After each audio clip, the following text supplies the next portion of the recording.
лагерный юмор.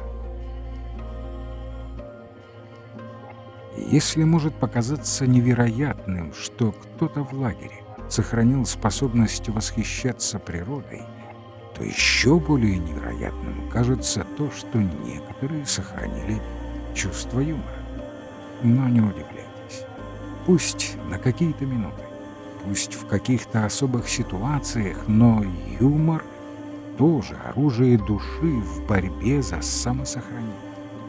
Ведь известно, что юмор, как ничто другое, способен создать для человека некую дистанцию между ним самим и его ситуацией, поставить его над ситуацией, пусть, как уже говорилось, и ненадолго.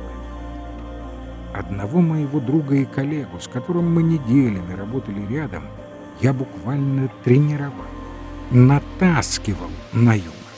Однажды я предложил ему каждый день по очереди придумывать какую-нибудь забавную историю, какая может приключиться с нами после освобождения.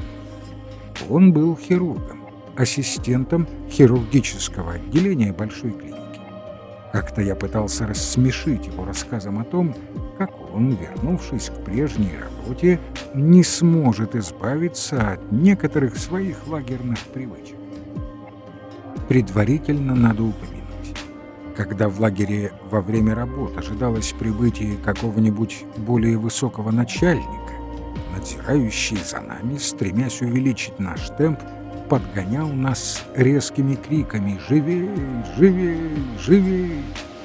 И я рассказал моему товарищу, как однажды, когда он будет вести очень серьезную операцию на желудке, ворвется служитель и криками «Живей! Живей!» предупредит его о прибытии шефа.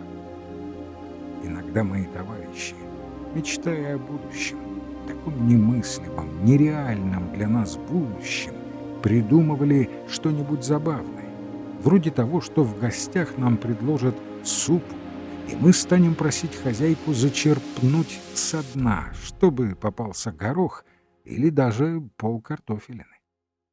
Волю к юмору, попытку видеть хоть что-то из происходящего в смешном свете можно рассматривать как род искусства жить. Возможность такой позиции обусловлена еще и тем, что жизнь в лагере была полна контрастов, которые высвечивали определенную относительность страданий. Своеобразное заполнение человеческой души страданием можно было бы сравнить с тем, что происходит, когда в какое-нибудь помещение попадает газообразное вещество. Как бы велико ни было это помещение, газ равномерно заполняет весь его объем. Так и страдание заполняет всю душу, овладевает всем сознанием, независимо от того, велико оно или мало. Выходит, что страдание может быть относительным, как, впрочем, относительно и радость. Ведь человеку подчас бывает достаточно и совсем малого, чтобы буквально прийти в восторг.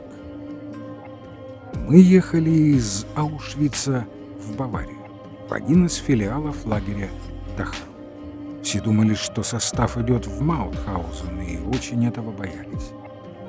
Напряжение росло по мере того, как мы приближались к мосту через Дунай, после которого, как нам разъяснили товарищи, имевшие более долгий опыт переездов, есть ответвление дороги, ведущее прямо в Маутхаузен.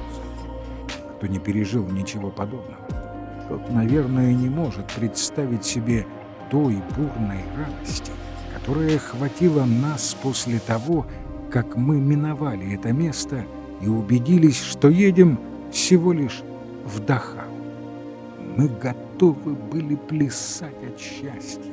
И это после 2 дней и 1 ночи мытарств в вагоне, где, как я уже говорил, приходилось многие часы ехать стоя. Лишь ненадолго по очереди люди валились на мокрую от человеческой мочи солому. Естественно, мы прибыли в лагерь более чем переутомленными. И все-таки радовались, потому что получили от здешних заключенных важнейшую информацию. В этом сравнительно небольшом лагере, его максимальная вместимость 2500 человек, нет печки, то есть крематория, а значит, нет и газовой камеры. И стало быть, даже тот, кто полностью обессилел, попадет в газ не раньше, чем здесь сформируют новый транспорт в Аушвиц. Не сразу. Так что непосредственная угроза жизни миновала. Исполнилось таки напутствие нашего аушвицкого старосты Блока. Он пожелал нам поскорее попасть в такой лагерь, где нет такого камина, как в Аушвице. Да, мы радовались и даже шутили, несмотря на все, что произошло в ближайшие часы. При повторном пересчете выяснилось, что среди вновь прибывших одного не хватает. Мы всем строем должны были стоять на плацу, под дождем, под ветром, пока он не нашелся. В конце концов, его обнаружили в бараке, где он упал и уснул от истощения. За эту его провинность мы все были наказаны.